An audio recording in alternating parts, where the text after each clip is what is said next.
नमस्कार। सबके हृदय में चैतन्य स्वरूप से विराजमान परम कृपालु परमात्मा को प्रणाम करता हुआ आप सभी दिव्य आत्माओं को सप्रेम जय गुरुदेव। परम कृपालु परमात्मा की कृपा से सद्गुरुदेव गुरुदेव भगवान हमारे पूर्वज हमारे वडिलों की कृपा से आशीर्वाद से आप सभी दिव्य आत्मा स्वस्थ होंगे, सुरक्षित होंगे, सकुशल होंगे और प्रसन्न होंगे, ऐसी मैं कामना करता हूँ और ऐसा मुझे विश्वास भी है। तो आप सबको बहुत बहुत प्रणाम करता हुआ हृदय से आप सभी साधकों का धन्यवाद करता हुआ आज की हमारी इस चर्चा में मैं आपका स्वागत करता हूँ। आप सबका हृदय से धन्यवाद करता हूँ। हमारी चर्चा चल रही है जीवन के बारे में, जीवन के जो सूत्र है, जो हमारे जीवन के जो मूल्य है उसके बारे में हमारी चर्चा चल रही है और मैं कोशिश कर रहा हूँ कि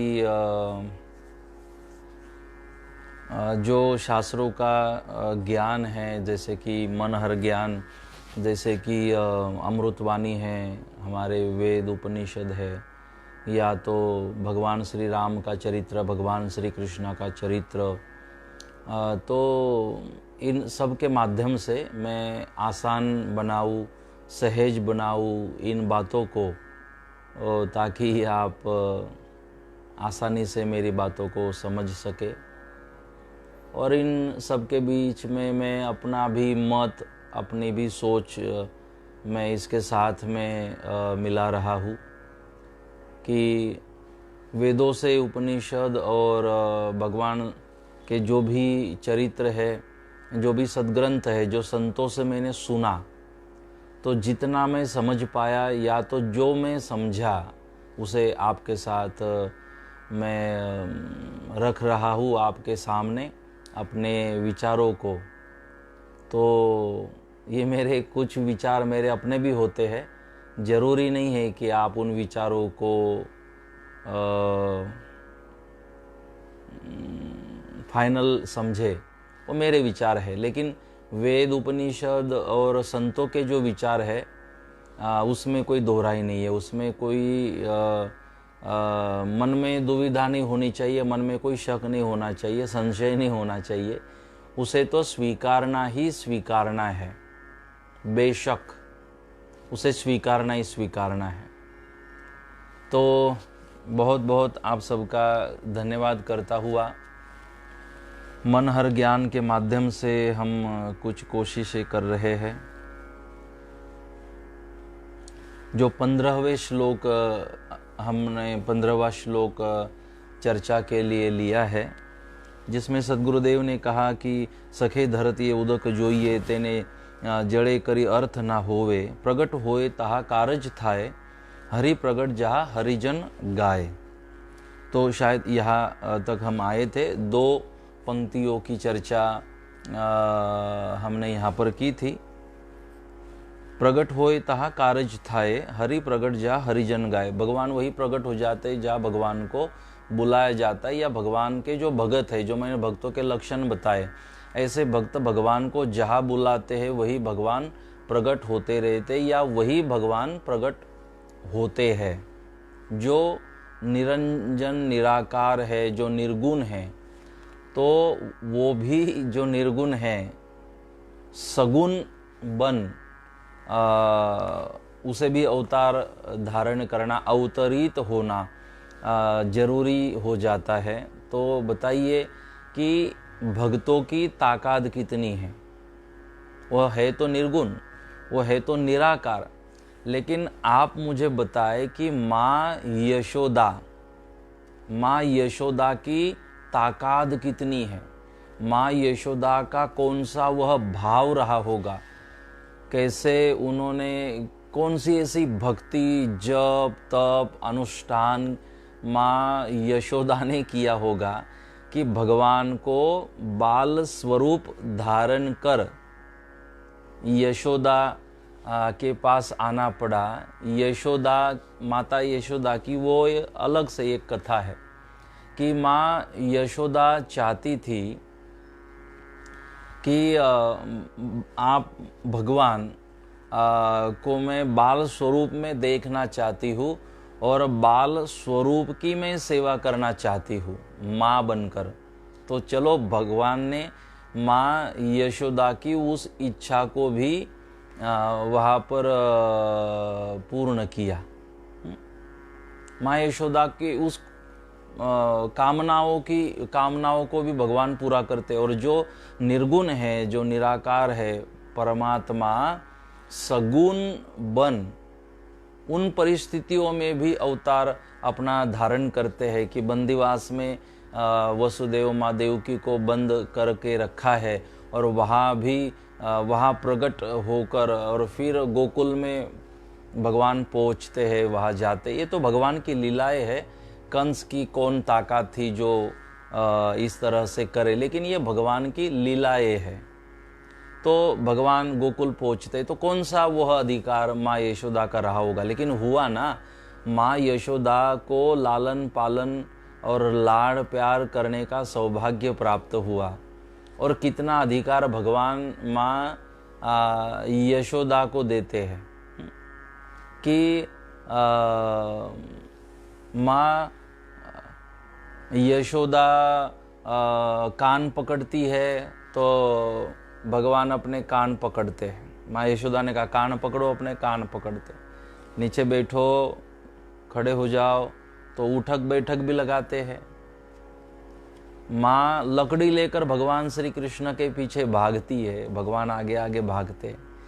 माँ यशोदा भगवान को, बाल कृष्ण को बांध देती है डोरी से। भगवान भी बंध जाते, नहीं तो कौन इसे बांध सकता है, किसकी ताकत है। लेकिन माँ यशोदा को वो भी अधिकार दे दिया।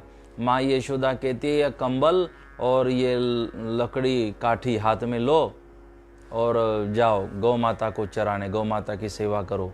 मेरे भगवान प्रेम से वो जो कंबल है अपने कंधे पे डाल देते हैं और लकड़ी लेकर गौ माता को चराने के लिए जाते और अपनी माँ की दी हुई सेवा को इतनी ईमानदारी से परमात्मा निभाते हैं कि जब गौ माता को चराने गए तो पैरों में भगवान ने चप्पल तक नहीं पहनी, जूते नहीं पहने और नंगे पैर भगवान गौ माता की सेवा करते हैं। दो कारणों से। एक तो गौ माता, भगवान को गौ माता का महत्व था, उसकी कितनी जरूरत है, कितनी जरूरत है।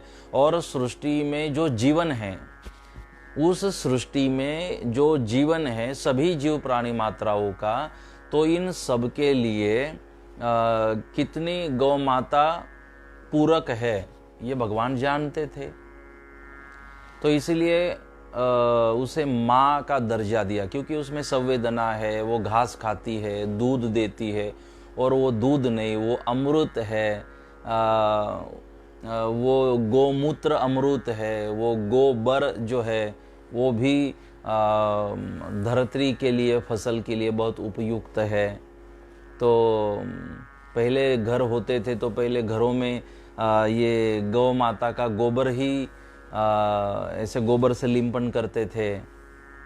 आज भी मुझे याद है कि हमारी माता जी भी जब हम छोटे छोटे थे तो सुबह 4 साढ़े 4 बजे उठ जाती थी और ऐसे बाल्टी में गोबर, और मुझे वो भी याद है कि गोबर ले आने की जिम्मेदारी हमारी होती थी। शाम को जैसे घर आ जाते थे गौ माता सब, तो वो घर आ जाए फिर हमने उस रास्ते पर जाना जिस रास्ते से अलग अलग रास्ते हुआ करते थे, उस रास्ते पर जाना और उस रास्ते पर पड़ा हुआ गोबर इकट्ठा कर घर ले आना। तो ये काम की सेवा, ये सेवा भी हम करते थे। तो गोबर उठाकर ले आना शाम को, फिर सुबह माताजी उस गोबर को एक बाल्टी में रखा, उसमें पानी डाल दिया, उसको अच्छे तरह से मिक्स कर दिया। तो वो जो गोबर का जो गोबर युक्त जो जल है, पानी, उसे ऐसे डिब्बे में लेके छाटते थे। तो गली में, घरों में उस गोबर का लिंपन करते थे। तो इससे भी एक एनर्जी हमें मिलती है गोबर से। इससे भी आप देखो कि अगर एक आप गोबर से लिंपन की हुई झोपड़ी बनवाओगे ना, उसमें ये जो नेटवर्क है मोबाइल का वो नहीं आता। नेटवर्क मतलब वो वहाँ से कट हो जाएगा। तो इतनी ताकत गोबर में है, बहुत सारे उसके एक इफेक्ट है। तो और वो हमारे लिए, वो हमारी श्वासों के लिए, हमारे सेहत के लिए भी जो गोबर जो है वो बहुत उपयुक्त होता है। आप कभी भी गौ माता को, अगर आपको गुड़ या कुछ आप उसे भोग लगाते हो गौ माता को, तो गौ माता ने हमारे हाथों को चाटना चाहिए। आप देखो, अभी परसों हम गए थे अपनी गौशाला में, तो कई बार मैंने देखा कि जैसे बच्चे को जन्म देती है गौ माता, तो उस बच्चे को चाटती है अपने जीभ से, और जितना वो चाटती है तो उतना उसमें ताकत, ऊर्जा बढ़ती रहती है। और कुछ ही मिनटों में जिसका जन्म हुआ वो बालक गौ माता का खड़ा हो जाता है और भागना चालू कर देता है। तो कहाँ से वो गौ माता जितना उसे चाटती है उतनी उसमें एनर्जी उसको मिलती रहती है, जीवन उसको मिलता रहता है, खड़ा हो जाता है। तो ये बहुत ऐसी सारी बातें गौ माता की। तो उसकी गौ माता की जीभ में ये ऊर्जा है, तो हमारे हाथों को भी गौ माता ने चाटना चाहिए। ऐसे मेरी श्रद्धा है कि उससे हमारे जो हाथों की रेखाएं हैं ना, वो भी खुल जाती है और हमारा भविष्य भी अच्छा रहता है। ये अपनी अपनी मान्यता है, अपनी अपनी श्रद्धा है। और गौ माता के सानिध्य में रहना और वो सारी बातें अपने सेहत के लिए भी जरूरी मानी जाती है। तो गोबर धन, गोबर को धन कहा गया। मेरे कहने का तात्पर्य यह है कि ये गौमूत्र, गोबर, ये गाय माता का दूध, ये हमारे लिए अमृत के समान है, अमृत के जैसा है। तो इसलिए भगवान ने शायद ये एक गौ माता का महत्व है, इसलिए भी इतनी ईमानदारी से सेवा की, नंगे पैर, और अपना नाम भी गोपाल वो कहलाए। दूसरी बात, जो गौ माता की सेवा दी थी ना, वो माँ ने दी थी, यशोदा माँ ने। तो अब यशोदा माँ ने आज्ञा की है और सेवा दी है, तो माँ की आज्ञा को कितनी ईमानदारी से निभाना चाहिए, इसका एक उदाहरण भगवान पेश करते हैं कृष्ण, बाल कृष्ण स्वरूप में। तो ये दो बातें थी जिस कारण से भगवान ने इतनी इस तरह से सेवा की। तो माँ यशोदा को इतना बड़ा अधिकार दे दिया कि लकड़ी हाथों में दी और चलो जाओ गौ माता को चराने, जंगल में जाओ, धूप बरसात ठंडी कितनी भी हो, जाओ जंगल में। और भगवान जाते, भगवान बंध जाते डोरी से। भगवान को कहा कान पकड़ो, कान पकड़ते, और लकड़ी से भगवान को मारती भी है माँ यशोदा, डांटती भी है, उसके ऊपर क्रोध भी करती है कृष्ण के ऊपर, बताओ तू माखन खायो कि नहीं खायो। तो भगवान कहते मैया मोरी मैं नहीं माखन खायो। मैया मोरी मैं नहीं माखन खायो, री मैया मोरी मैं नहीं माखन खायो। फिर मैया उसे कृष्ण को, बाल कृष्ण को समझाती है। फिर अब भगवान कहते हम तो पकड़े गए क्योंकि यहाँ माखन लगा था, पकड़े गए, तू झूठ क्यों बोला। तो कृष्ण कहते मैया मैं कब झूठ बोला, मैं तो बता ही रहा हूँ। मैया मोरी मैंने ही माखन खायो।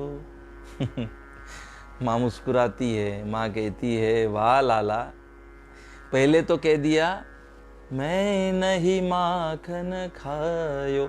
जब पकड़े गए तो भगवान कहने लगे, मैंने ही माखन खायो।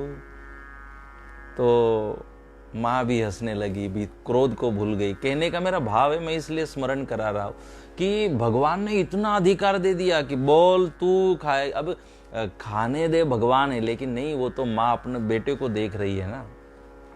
तो इतना बेटे का रिश्ता भगवान अच्छी तरह बनाते हैं।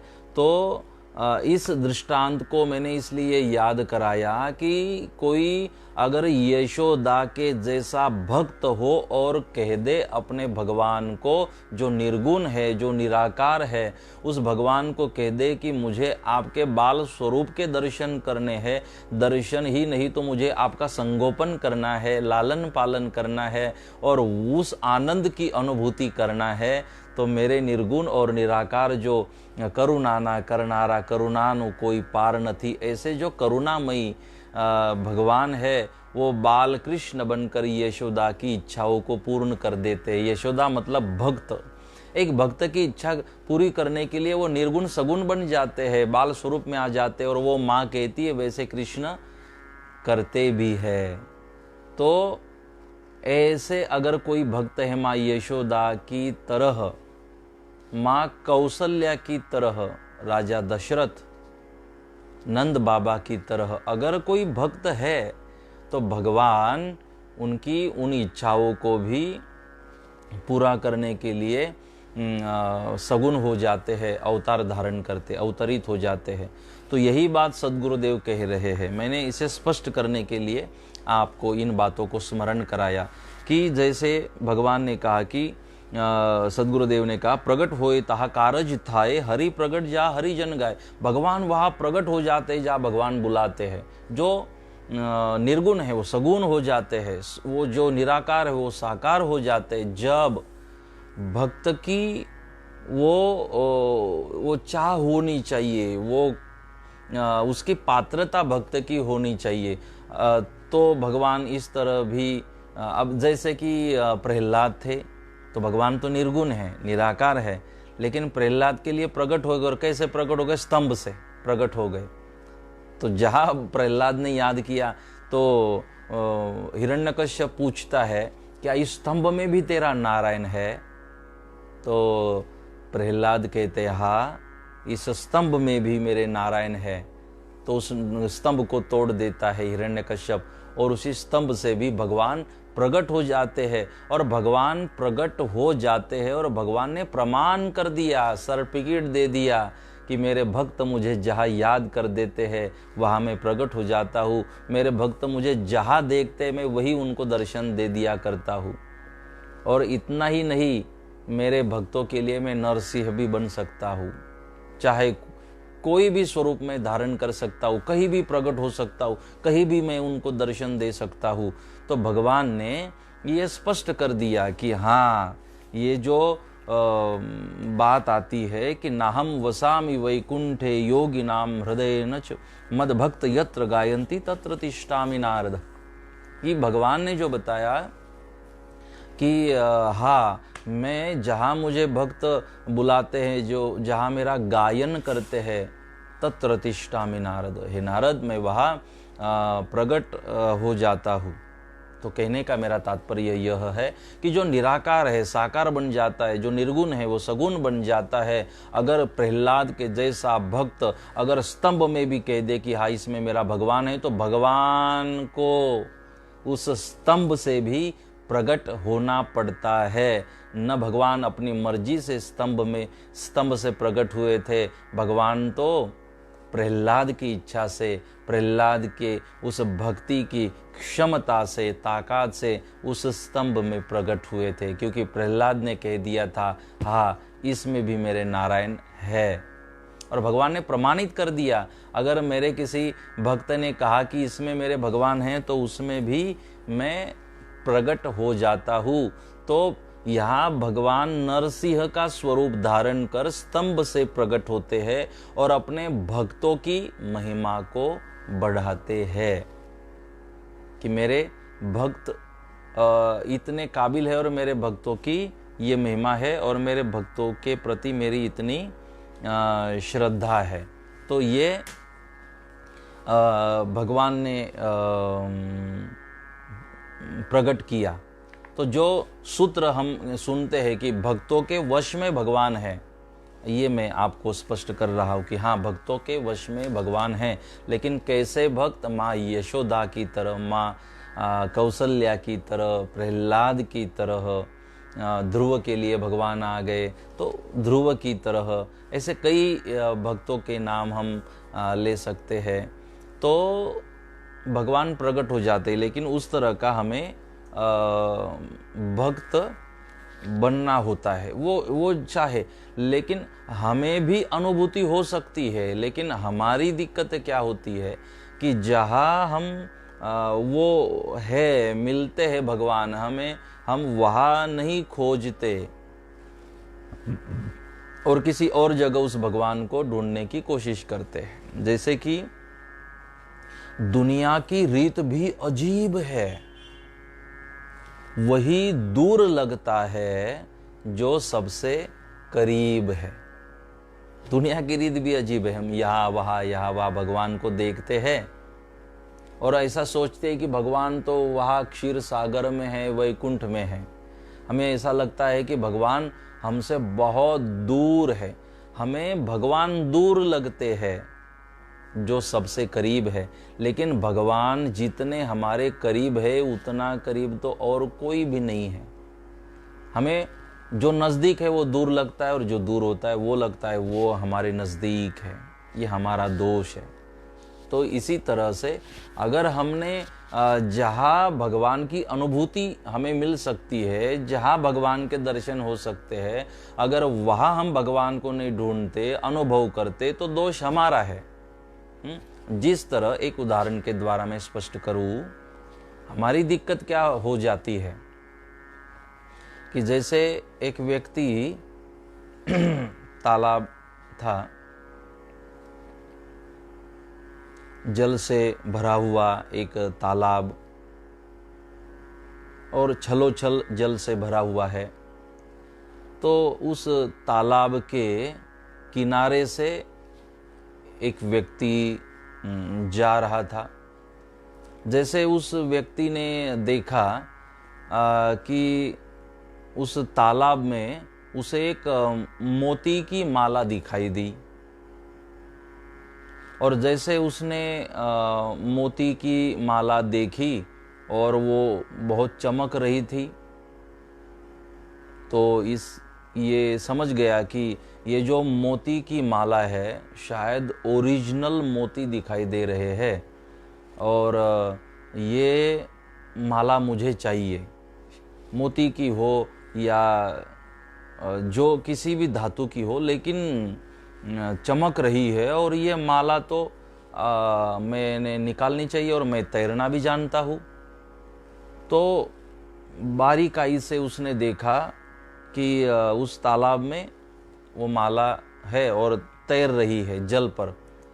तो अपने कपड़े उतारे और तैरते तैरते उस माला तक पहुंचता है, और जैसे उस माला को पकड़े, वो माला गायब हो जाती थी, उसके हाथों में ही नहीं आई। उसने कहा कहाँ चली गई, थोड़ा ढूंढा, इधर उधर नहीं मिली। वापस किनारे पर आया। जैसे किनारे पर आया, वापस वो माला वहाँ दिखाई दे रही थी। वापस उसमें वो प्रवेश करता है जल में, तैरते तैरते उस माला तक पहुँचता है। जैसे माला तक पहुँचा और माला को पकड़े, माला गायब। बोले माला वहाँ से तो दिखाई देती है, यहाँ आने के बाद कहाँ गायब हो जाती है। वापस किनारे पर आया, किनारे पर से देखा तो वापस माला दिख। 4 से 5 बार उसने कोशिश की कि मैं उस माला को प्राप्त कर लूँ। तो वहाँ वो छलांग लगाता, कूद जाता पानी में, तैरते तैरते जाता, माला को पकड़ता, माला गायब। किनारे पर आकर देखता, माला वहाँ दिखाई देती। परेशान हो गया। वहाँ से एक संत जा रहे थे, तो संत ने देखा कि ये थोड़ा परेशान है, तो भाई परेशानी का कारण क्या है, आप चिंता में दिखाई दे रहे हो। तो इसने अपनी चिंता का कारण बताया। बोले महात्मा जी देखो आपको वो माला दिखाई दे रही है। बोले हाँ, वो जल में दिखाई दे रही है। बोले वो मुझे बहुत पसंद आ गई और मैं उस माला को लेने के लिए मैंने 4 से 5 बार वहाँ में पहुँचा। यहाँ से दिखाई देती है और वहाँ में लेने जाता हूँ तो गायब हो जाती है। तो मैं परेशान हूँ कि ये क्या हो रहा है, मुझे तो माला चाहिए। तो महात्मा ने बारकाइयों से देखा, एकाग्रता से देखा कि वो जो माला है वो इसकी पकड़ में क्यों नहीं आ रही है। तो महात्मा समझ गए बात को और महात्मा ने उस साधक को कहा, उस व्यक्ति को कहा कि भाई आपको माला चाहिए ना। बोले हाँ मुझे माला तो चाहिए किसी भी हालत में। तो बोले आपने जहाँ माला है वहाँ तो आप पहुँच नहीं रहे हो, इसलिए वो आपको मिल नहीं रही है। तो बोले मैं तो वहाँ तक गया था।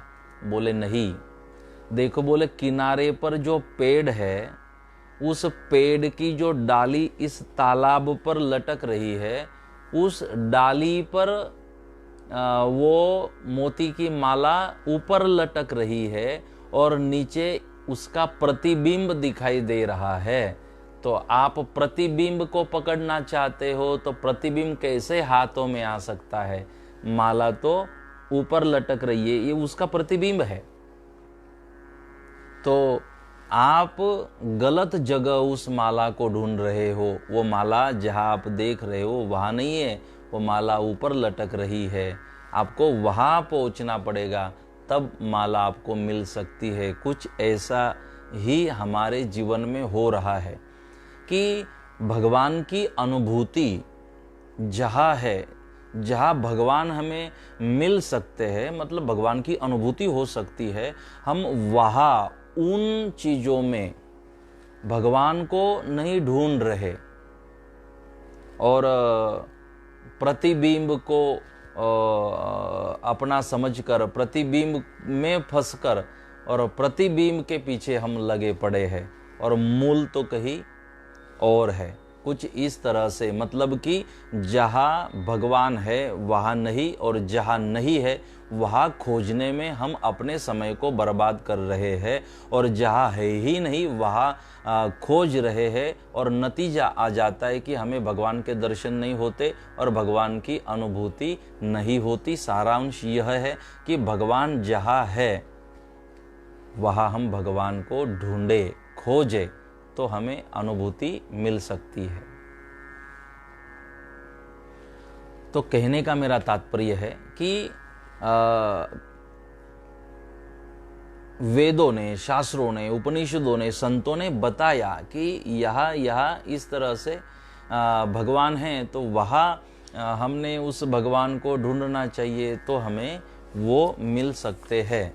तो इसी तरह से भगवान प्रकट होते हैं, भगवान प्रकट हो जाते हैं, उस तरह का साधक हमें बनना चाहिए और फिर हमें ऐसी जगह भगवान को ढूंढना चाहिए, खोजना चाहिए कि जहाँ भगवान है। अब आप कहोगे कि कहाँ है कहाँ नहीं है, तो जो मूल भगवान का स्वरूप है उसे छोड़कर हम प्रतिबिंब में फंस जाते हैं। जैसे कि हम शरीर में अटक जाते हैं, आत्मा को भूल जाते हैं। शरीर का संचालन आत्मा करती है, तो शरीर को प्रतिबिंब समझ लो। तो ये शरीर में आप फंसकर आत्मा को भूल जाते हो, ये हमारे से भूल हो जाती है। आत्मा परमात्मा का एक अंश है, तो हमें आत्मा को समझना चाहिए और शरीर के भाव से हटकर हमें आत्मा से जुड़ना चाहिए, क्योंकि मैं शरीर नहीं, मैं अजर अमर अविनाशी, ऐसा मैं आत्मा हूँ।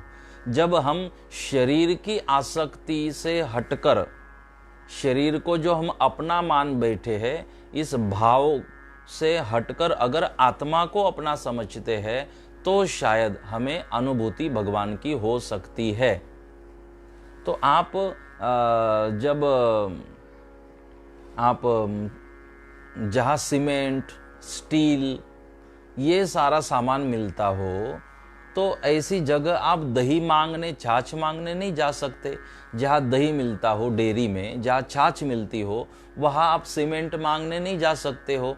सारी चीज़ों की जगह फिक्स है कि कहाँ क्या मिल सकता है। तो जिस दुकान में जो सामान है ही नहीं, वो मांगोगे तो खाली हाथ लौटना पड़ेगा। तो इसी तरह मुझे क्या चाहिए और ये कहाँ मिलता है, वो नक्की करे, और फिर आप अगर कोशिश करते हो तो शायद आपको यश मिल सकता है। तो इसी तरह से हम एक अच्छा भक्त बने, यशोदा की तरह, प्रहलाद की तरह, तो फिर हम अगर गायन करते हैं तो भगवान को प्रकट होना पड़ता है। अगली जो पंक्ति है, सद्गुरुदेव कह रहे हैं, हरिजन लक्षण हृदय माहे ग्रहो, मुनिवर अंतरमा समझी रहो। कि हरिजन लक्षण हृदय माहे ग्रहो, मुनिवर अंतरमा समझी रहो, कि हरिजन के जो लक्षण है, हरिजन का मतलब हरि के जन, हरि मतलब परमात्मा, उसके जो जन है, भक्त जन, हरिजन, भक्त जन, तो वो जो भक्त है उनके लक्षण उनके हृदय में दिखाई देते हैं। भक्तों के लक्षण उनके वाणी से दिखाई देते हैं, प्रकट होते हैं। भक्तों के लक्षण उनके सोच से प्रकट होते हैं, उनके व्यवहार से, उनके वर्तन से प्रकट होते हैं। तो ऐसा जो भक्त है, मुनिवर अंतरमा समझी रहो, कि आप अंतकरण से आप ऐसे भक्तों को, ये भक्तों की पहचान है, ऐसा हृदय से हमने समझना चाहिए कि भक्तों की ये लक्षण है। जो इससे पहले भी, इससे पूर्व भी हमने उन बातों के ऊपर चर्चा की, भक्तों के लक्षण के ऊपर, कि उसका हृदय में जो बात होती है वही उसके जुबान पे होती है, जो मन में होता है वही बात उसके जबान पर होती है। अंदर कुछ अलग है और जबान में कुछ अलग है, कथनी और करनी में जिसके अंतर नहीं होता। बस एक बात को स्पष्ट करता हुआ, जिससे आप बहुत जल्दी मेरी इन बातों को समझ सकते हो। तो एक संत थे,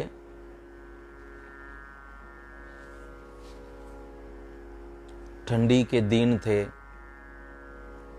और एक संत थे जिस संत की सारी जगह पर बहुत चर्चा थी, और चर्चा कुछ इस तरह की थी कि ये संत बहुत दानवीर है, बहुत दानशूर है।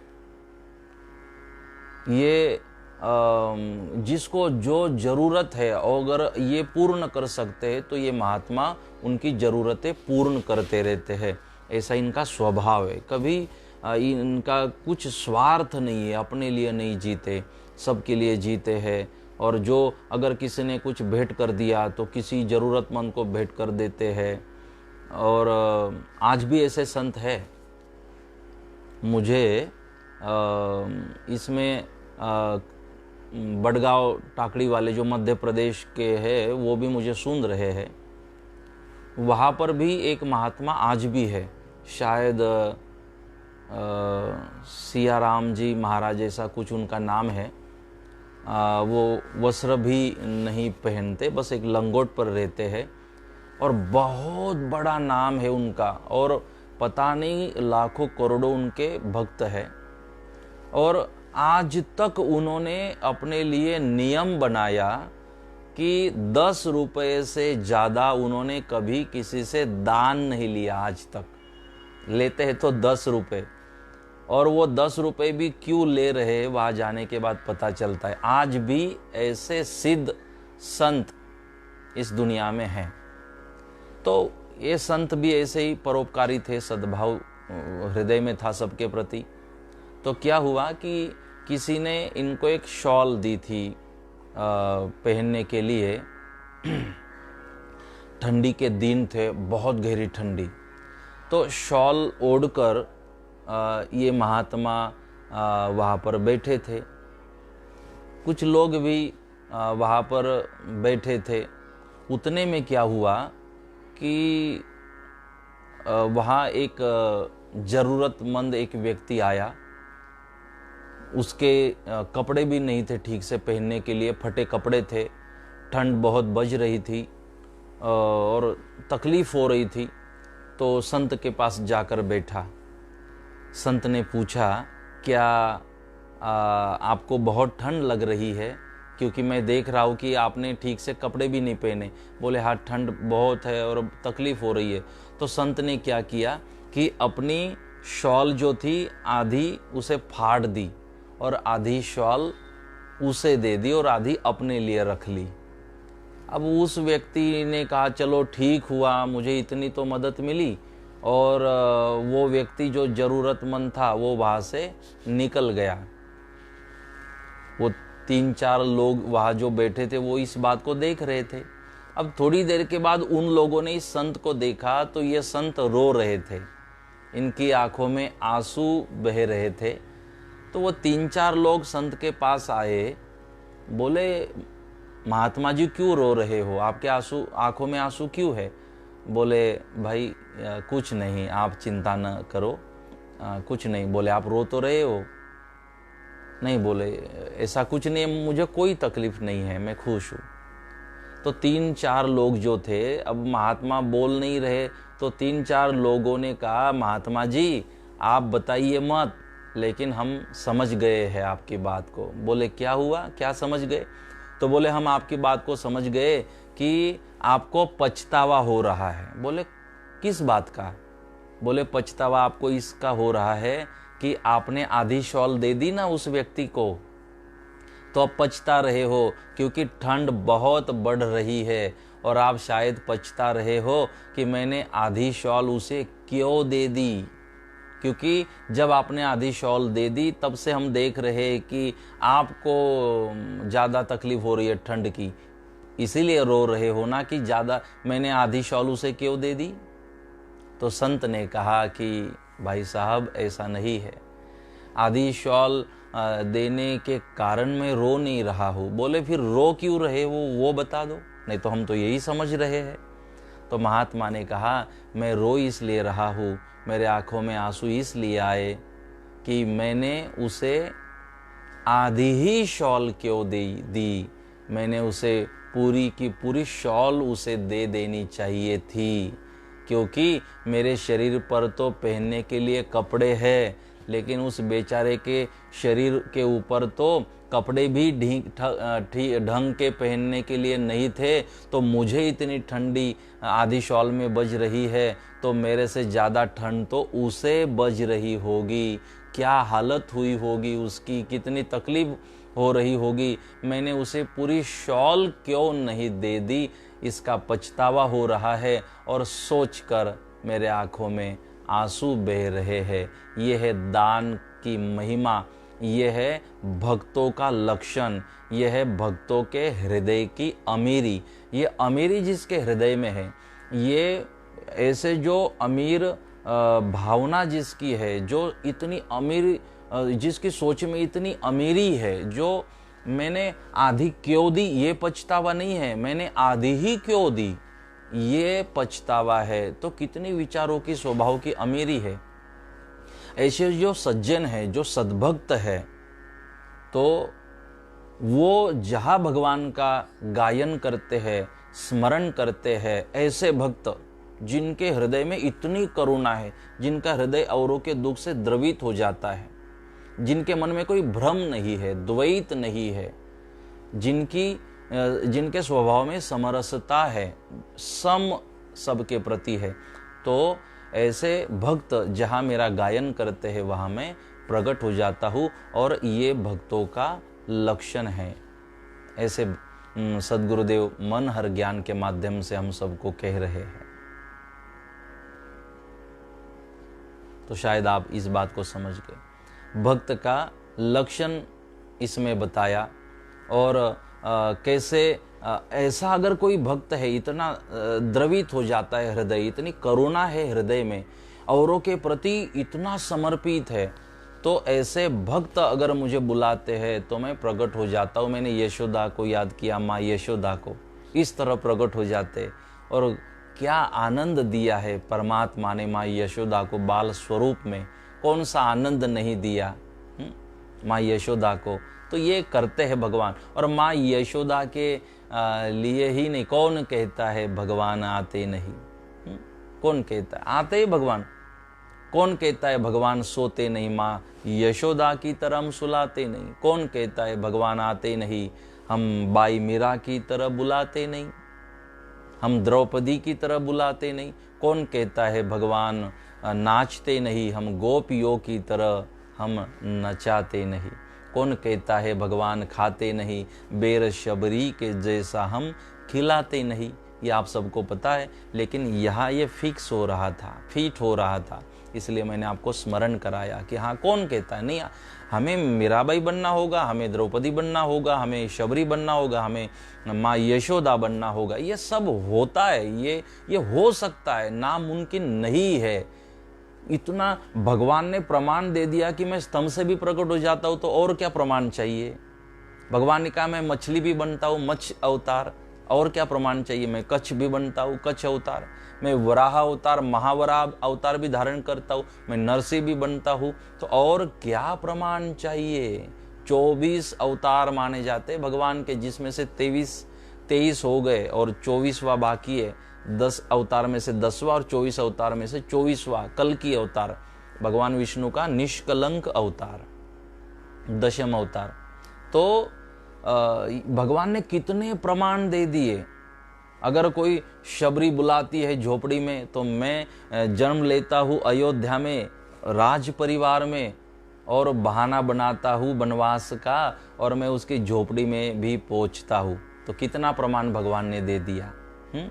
तो बस हम ऐसा इस तरह का भक्त बने, तब जाके बात बनती है। और ऐसे भक्त जहाँ मेरा गायन करते हैं, मुझे याद करते हैं, वहाँ मैं प्रकट होता हूँ। शबरी ने जहाँ गायन किया, वहाँ भगवान को जाना पड़ा। प्रहलाद ने इस स्तंभ में है कहा, वहाँ प्रकट होना पड़ा। ये हुआ है। तो ये कोई नई बातें नहीं है, ये हुआ है, बस मैं स्मरण करा रहा हूँ। तो हरिजन लक्षण हृदय माहे ग्रहो, ऐसे हरिजन के जो लक्षण हैं, ऐसे भक्तों के जो लक्षण हैं, उसे हृदय में धारण करो, ग्रहो, उसे ग्रहण करो। जब तक मैं यशोदा नहीं बनता, तब तक भगवान मिलने वाले नहीं है। तो यशोदा का स्वभाव कैसे था, कैसे वो भगवान का प्रेम करती थी, कितना प्रेम करती थी, कैसे मीराबाई प्रेम करती थी भगवान पर, कैसे उसने भगवान को बुलाया था, कैसे अनुभव करती थी, तो उसके लक्षण हृदय में ग्रह, उसके जो लक्षण थे, उसकी जो साधना थी, उस तरह की साधना हृदय में आप धारण करो, उस तरह बनने की कोशिश करो। तो आपके लिए भी ये सारी बातें आसान हो सकती है। जो नामुमकिन लगती है वो मुमकिन हो सकती है, अगर हम मीरा बनने की कोशिश करते हैं। संत ना लक्षण कहिए रे जे है, एक मना मुनिवर सुनिए ते है। सदगुरुदेव कह रहे हैं मनहर ज्ञान में कि संतना लक्षण कहिए रे जे है। और ये जो मैं संतों के लक्षण आपको कह रहा हूं ना, एक मना मुनिवर सुनिए ते, एक मन से, एकाग्रता से इन वचनों को आप सुनिए। क्योंकि मेरी सुनी हुई बात जब तक आप एकाग्रता से, एक मन से नहीं सुनते, तब तक उन बातों की असर आपके ऊपर होने वाली नहीं है। 3 मूर्तियों की बात आपने सुनी होगी कि एक मूर्तिकार था, 3 मूर्तियां बेचने लगा। 3 मूर्तियां एक समान थी, कोई उसमें फर्क नहीं था, लेकिन एक की कीमत कुछ 500 रुपए थी, एक की कीमत 1000 रुपए थी, और एक की कीमत 5000 रुपए थी। तो जो खरीदने आते वो देखते तीनों एक जैसे है, लेकिन इसमें फिर कीमत का फर्क क्या है? तो एक होशियार व्यक्ति एक बात को समझ गया। फिर उसने एक परीक्षा की, तो जो 500 रुपये जिसकी कीमत थी, एक यहाँ से वो लकड़ी डाली तो यहाँ से निकल गई, इसलिए 500 कीमत। दूसरी मूर्ति के कान में एक लकड़ी डाली तो वो मुख से निकली, 1000 रुपये कीमत। और तीसरी मूर्ति थी जो कान में जो एक लकड़ी डाली थी, गीली लकड़ी, वो सीधा हृदय से बाहर निकली, इसके लिए उसकी ज़्यादा कीमत थी।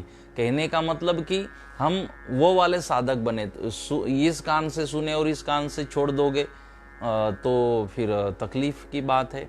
अगर हम कानों से सुनते और मुंह से, हाँ आज प्रवचन बहुत बढ़िया था, आपने सुना और मुख से बोल तो दिया, लेकिन समझे कितना, जीवन में उसे धारण कितना किया।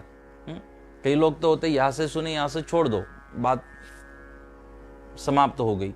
कोई लोग होते जो सुनते हैं और बस दूसरों के लिए उन बातों को कहते हैं। आज परोपकार की और दान की कितनी महिमा आज महाराज जी ने बताई, बस कहते सुनते हैं। और जैसे कोई किसी का नाम गंगा है तो सुन लिया कि हाँ दूसरों को प्यास लगने के बाद पानी पिलाना चाहिए, सुन तो लिया, नाम भी गंगा, और सबको बताया कि मैंने तो बात सुनी, प्यासे को पानी पिलाना बहुत बड़ा धर्म है। बोल तो रही है लेकिन कभी किसी प्यासे को पानी पिलाने की कोशिश नहीं की, गंगा नाम होने के बाद भी और प्रवचन सुनने के बाद भी। तो इसका फल क्या है? सुना, बोल रहे हो, सबको बता रहे हो, लेकिन करनी नहीं है, कृति नहीं है उस तरह की, तो सुनने का फायदा क्या है? तो सुनने के बाद बोलना है तो चलो ठीक है, हम बोल रहे हैं, लेकिन क्या हमने उसे जीवन में उतारा? नहीं उतारा तो बोलने का कोई फर्क नहीं है। तो यहाँ से सुना निकाल दिया, यहाँ से सुना, बोलने से हम इतना ही उपयोग कर रहे हैं, लेकिन नहीं, जो हम सुनते हैं वो सारी बातें हमारी हृदय तक पहुंचनी चाहिए, तब जाके उसकी असर होती है। जैसे शराब जो पीता है तो शराब का कुल्ला करोगे, गुजराती में कहते कोगळा आणि मराठीमध्ये म्हणतात गुळण्या करणे। आपण फक्त दारूच्या गुळण्या केल्या तर ती चढत नाही। हमने बस हमने मतलब, अब समझिए मेरी बातों को, थोड़ा मुझे मदद करना कुछ बातों को समझने में, क्योंकि शब्दों की महिमा बहुत है। और लेकिन मेरे लिए आप एक नियम बनाना कि मैं जो बातें कहता हूँ उसे आप उसी तरह आप लेने की कोशिश करें, अन्यथा नहीं। तो शब्दों का जैसा हम ले सकते हैं वैसा उसका भाव बनता है। तो शराब पीने वाले ने बस कुल्ला किया, उसका खाली कोगड़ा ही किया, तो वो चढ़ती नहीं है। लेकिन जब शराबी शराब को अपने गले से नीचे उतारेगा, फिर वो उसकी असर होगी, फिर वो चढ़ती है। तो ज्ञान का भी इसी तरह है। आप उसे सुनोगे, दूसरे कान से छोड़ दोगे, कोई असर नहीं है। आप सुनने के बाद खाली बोलते रहोगे, कोई असर नहीं है। लेकिन जब वो नीचे उतरेगा ज्ञान, तब उस ज्ञान का प्रभाव शुरू होगा, उसकी असर होगी, तब चढ़ेगी, तब वो नाद, तब वो श्वासों में जो एक नाद चल रहा है, जो आवाज़ चल रही, वो सुनाई देगी। जब अंदर की का वो अनहद नाद सुनाई देगा, तब एक एक एक एक हमारा जो चक्र एक्टिवेट होगा। तब उनके एक्टिवेट होने के बाद फिर इस प्रकृति में जो एनर्जी है, जो ऊर्जा है, उसके साथ हमारी कनेक्टिविटी बनेगी। और फिर आप सिर्फ और सिर्फ जो सकारात्मक ऊर्जा है, बस उसे ही आप अनुभव करते रहोगे, आनंद करते रहोगे, आनंद की अनुभूति करते रहोगे। और आपको अनुभव होगा कि इस सृष्टि में बेकार कुछ भी नहीं है, सब उपयोगी ही है, और बुराई से ज़्यादा अच्छा बहुत है। बस मेरा वहाँ तक पहुँचना शेष था, ये आप अनुभव करोगे। तो इसी तरह से बात को समझा रहे हैं सद्गुरु। इसका दोहा है 15वें श्लोक का, एक मना थई ने सांभलो सावधान थई मुगत, जेम तेम करीने आदरो अने लक्षण केरी जुगत। वो कह रहे हैं कि एक मना थई ने, एक मन करके आप ज्ञान को सुना करें। जब आप अच्छे विचारों को सुनते हो तो एक मन होना चाहिए, एकाग्रता होनी चाहिए, मन यहाँ वहाँ भटकना नहीं चाहिए।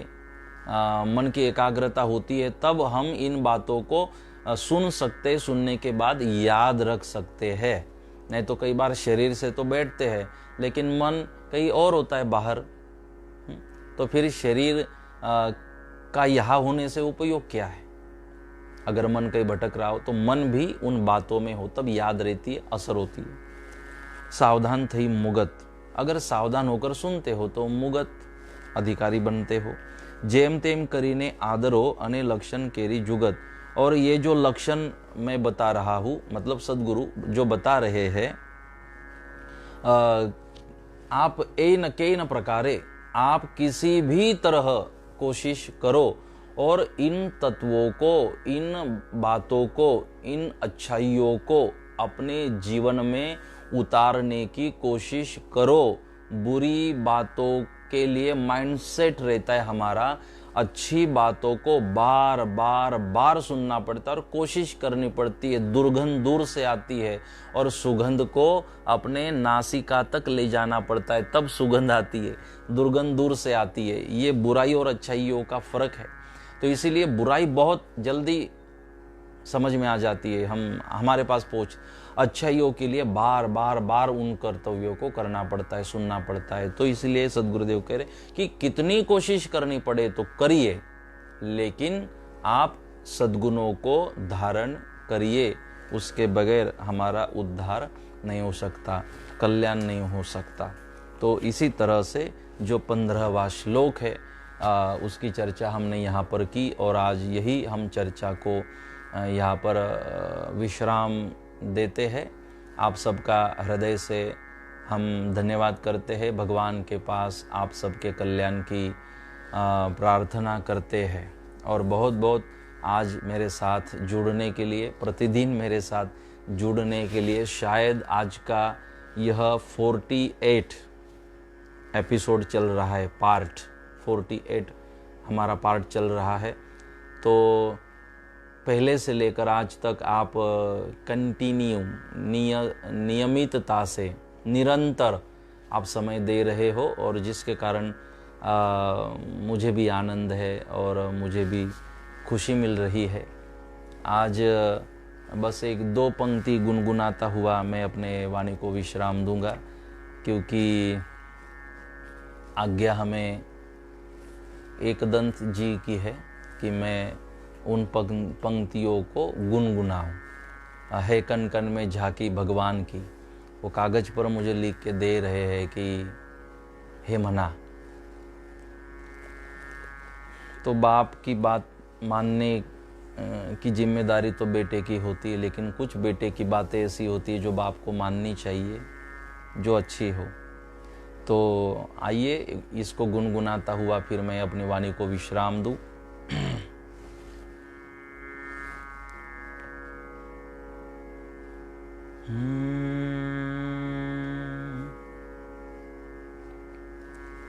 है कन कन में झांकी भगवान की,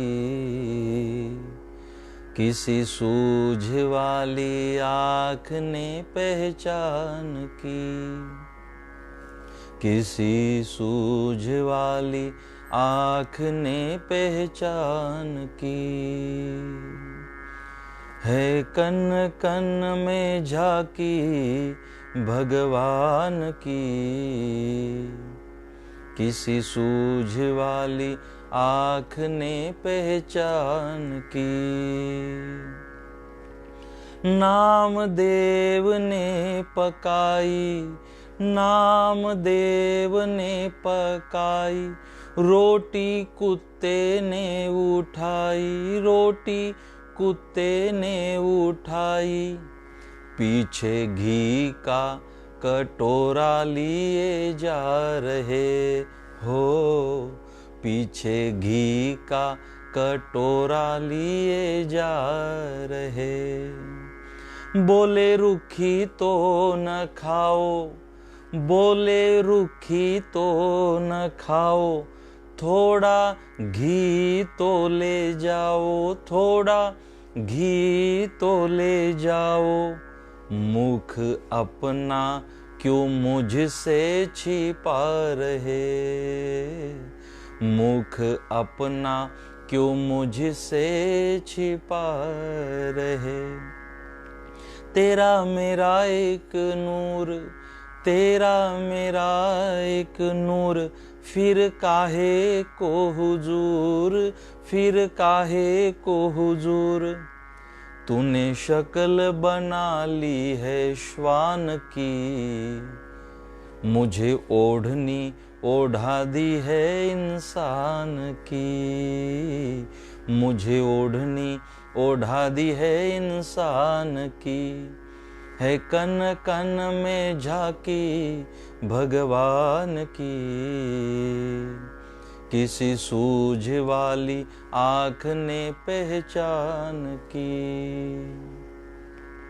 निगाह मीरा की निराली, निगाह मीरा की निराली, पीली जहर की प्याली, पीली जहर की प्याली। ऐसा गिरधर बसाया हर श्वास में हो, ऐसा गिरधर बसाया हर श्वास में। आया जब काला नाग, आया जब काला नाग, बोली धन्य मेरो भाग, बोली धन्य मेरो भाग।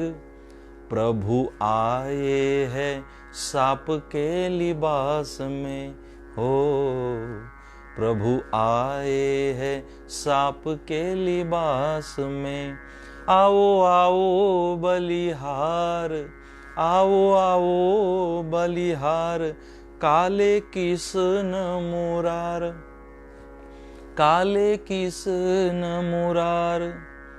बड़ी कृपा है कृपा निधान की, बड़ी कृपा है कृपा निधान की। धन्यवादी हूँ मैं आपके एहसान की, धन्यवादी हूँ मैं आपके एहसान की। है कन कन में झांकी भगवान की, है कन कन में झांकी भगवान की। किसी सूझ वाली आँख ने पहचान की हो, किसी सूझ वाली आँख ने पहचान की।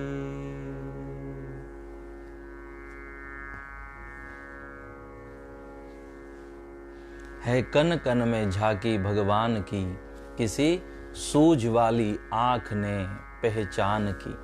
कि कन कन में भगवान की झांकी है, लेकिन वो सूझ वाली आँख अगर हमारे पास हो तो फिर हम उसे पहचान सकते हैं भगवान कहाँ नहीं है। ये अनुभूति तब होगी जब वो सूझ वाली आँख हमारे पास होगी। तो उस आँख को प्राप्त करने की हम कोशिश करते हैं। आपको हृदय से हमारा बहुत बहुत धन्यवाद, बहुत बहुत आशीर्वाद। एक सूचन करता हुआ कि जैसे मैंने कल कहा था 21 मई से 28 मई तक, 21 मई 2020 गुरुवार से 28 मई 2020 गुरुवार तक सतपंथ संप्रदाय में सद्गुरुदेव ने शिक्षापत्री दी है, जिसमें 100 नियम हैं और वह 100 नियम हमें पालन करने होते हैं। उन 100 नियमों का अगर हम पालन करते हैं तो हमारे जीवन का निर्माण होता है, हमारे चरित्र का निर्माण होता है। हम पात्र बन जाते हैं भगवान की भक्ति के लिए, हम पात्र बन जाते हैं निर्गुण को सगुण बनाने के लिए, हम योग्य बन जाते हैं निराकार को साकार बनाने के लिए। अनुभूति के लिए। तो इसलिए 100 नियमों का पालन हमें करने की बात कही है, तो उसे शिक्षापत्री कहा गया। सतपंथ संप्रदाय में अलग अलग संप्रदायों की अलग अलग अपने रूल्स एंड रेगुलेशंस होते हैं सब संस्थाओं के। उसी तरह सब संप्रदायों के नियम होते हैं, व्रत के बारे में या तो फिर अपने आचार संहिता के बारे में। तो वैसे सतपंथ में जो रूल्स और रेगुलेशंस बताए हुए हैं, तो उन रूल्स को हमें फॉलो करना चाहिए। तो सतपंथ संप्रदाय में जो शिक्षापत्री दी, कई घरों में शिक्षापत्री की किताब होगी, उसमें आप पढ़िए। नहीं होगी तो ये दुर्भाग्य है, नहीं होगी तो हमारे घरों में होनी चाहिए। हम न्यूज़पेपर पढ़ते जो नेगेटिविटी माइंड में हमारे भरते रहते प्रतिदिन, और ऐसे किताबें धर्म की हम नहीं रखते जिससे पॉजिटिविटी मिलती हो, जिससे अच्छा कुछ मिलता हो। तो ग्रंथ होने चाहिए। ये ग्रंथ ही हमारे सच्चे गुरु है, मार्गदर्शक है, दीप स्तंभ है। तो इसीलिए आप देखिए कि सिखों की परंपरा में आज ग्रंथों को ही, गुरु ग्रंथ साहिब को ही वो गुरु मानते हैं। उसे पढ़ते रहना वही उनकी साधना, बस गुरुवाणी को सुनते रहना और गुरुवाणी में जो हमने सुना जीवन में उसे उतारते रहना। ग्रंथों को, गुरु ग्रंथ साहिब को वो गुरु मानते, अपना आदर्श मानते हैं, और गुरु ग्रंथ साहिब में जो लिखा हुआ है बस उसी को फॉलो करते हैं। तो और कोई प्रमाण की जरूरत, गुरु ग्रंथ साहिब में है, वही सच है, इतनी श्रद्धा से। तो हमारे ग्रंथ गुरु है, तो हमारे घरों में धार्मिक ग्रंथ होने चाहिए। जिस संप्रदाय को हम फॉलो करते हैं उस संप्रदाय का साहित्य हमारे घरों में होना चाहिए, शिक्षापत्री होनी चाहिए। तो शिक्षापत्री आपके घरों में अगर है तो उसे पढ़ी, आप देखिए, निकाल कर रखिए। और अगर आपके पास नहीं है तो मैं PDF फाइल गुजराती, हिंदी, मराठी में, गुजराती में, इंग्लिश में, मराठी में और हिंदी में, 4 लैंग्वेज में मैं उसकी PDF फाइल आपको कोशिश करता हूँ 1-2 दिन में अवेलेबल करा दूँ। तो उसका आधार लेकर आप उसकी प्रिंट निकाल सकते हैं या तो उसमें पढ़ सकते हैं मोबाइल में, इसके द्वारा। तो आप ये को मेरी सूचना है कि 21 तारीख से 28 तारीख तक 7 दिनों के लिए हमने निरंतर एक पाठ शिक्षापत्री का करना है। अगर ये यशस्वी होता है लाखों करोड़ों की संख्या में, तो आगे फिर हनुमान चालीसा है, सप्तशती है, फिर अथर्व शीर्ष है भगवान गणेश जी का। हम ऐसे प्रयोग करते रहेंगे जो बहुत ज़रूरी है। जैसे कोई सतपंथ नवनीत है, चलो हम उसके लिए ज़्यादा समय देंगे, 15 दिन का, 1 महीने का समय देंगे। 1 महीने में सतपंथ नवनीत को पठन करना है, फिर मैं आपको सवाल करूंगा, आपको जवाब देना चाहिए। तो ऐसा करते रहते, ज़्यादा समय मैं आपका लेता नहीं रहूँगा। तो उन दिनों में टाइम से फिर प्रवचन करूँगा, ज़्यादा समय आप को ना ले, 30-35 मिनट का प्रवचन सत्संग, फिर आपका जो समय बचेगा उसमें मैं जो कहूँगा उसको करना है। तो इस तरह से कुछ प्लानिंग बनाते रहेंगे। देश, समाज, परिवार को संगठित, मजबूत, प्रभावशाली बनाते रहेंगे। जितना जीवन दिया मुस्कुराते हुए जीने की कोशिश करेंगे। तो मैं आपको आह्वान करता हूँ 21 तारीख से 28 तारीख तक लाखों की संख्या में, आपके घर में 5 लोग हैं तो 5 लोगों ने, ऐसे लाखों की संख्या में हमने अनुष्ठान करना है शिक्षापत्री का। और समूह में पढ़ते हैं, हम अलग अलग पढ़ते हैं, लेकिन समूह में है वो सारे श्लोक गुजराती है, लेकिन मराठी में उसकी लिपि है। जगन्नाथ जी महाराज ने उसकी लिपि मराठी बनवाई, और उसकी इंग्लिश में भी लिपि बनवाई गई, गुजराती में तो है ही है। तो हम सब पढ़ सकते हैं, मराठी, हिंदी, सारे गुजराती सब उसको पढ़ सकते हैं। तो 21 से 28 तारीख तक हम उसका लाखों की संख्या में हमने समूह में एक रिकॉर्ड बनाना है शिक्षापत्री के पठन का। तो मैं कल या आज रात्रि में आपको उसका बैनर भेजता हूँ। शायद मुझे योगेश भामरे जलगांव से सुन रहा है, तो उसको ही मैंने आज सेवा दी थी कि आप बैनर बनाइए। मैंने मैटर उसे आज भेजा था। तो उस बैनर में, उस डिज़ाइन में मैंने लिखा हुआ है उसे पढ़े, आप समझ जाओगे मैं क्यों चाहता हूँ। उसमें मैंने स्पष्ट लिखा है। तो वो मैं, अगर आज वो मुझे भेजने वाला था शाम तक, अगर भेजा भी हो तो मैं आज रात्रि में आप सबको मैं उसे फॉरवर्ड करता हूँ। आप उसे पढ़े, तारीख भी लिखी है, सारा लिखा है। तो उसके अनुसार हमें करना है 7 दिनों तक उसका निरंतर हमें पाठ करना है और एक रिकॉर्ड बनाना है। समूह में शिक्षापत्री का पठन हमें सबको मिलकर करना है। और इस तरह से तो आप सबको मेरा हृदय से आह्वान है। उसका एक अलग से वीडियो भी बनवा कर मैं आपको सबको भेजूंगा आह्वान करने के लिए। तो आप इसकी जानकारी आज से सबको अपनी अपनी ओर से देना चालू कर दे, अपनी अपनी ओर से, कि हमें समूह में शिक्षा पत्रिका पठन करना है। 21 तारीख से रेडी रहे, तैयारी करके रहे। तो आपको बहुत हृदय से धन्यवाद, बहुत बहुत आशीर्वाद। भगवान के पास आपके सबके लिए कल्याण की प्रार्थना करता हूँ। आप स्वस्थ रहे, सुरक्षित रहे। कोरोना के इस समय में आप सुरक्षित रहे, नियमों का पालन करते रहे, संयमित रहे और अपना धैर्य धारण करें। आप सबको हृदय से प्रणाम और बहुत बहुत आप सबको आशीर्वाद।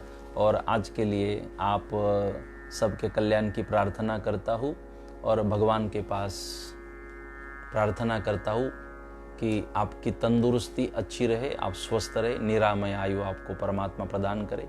आप सबको शुभ रात्रि और हृदय से आप सबको प्रणाम।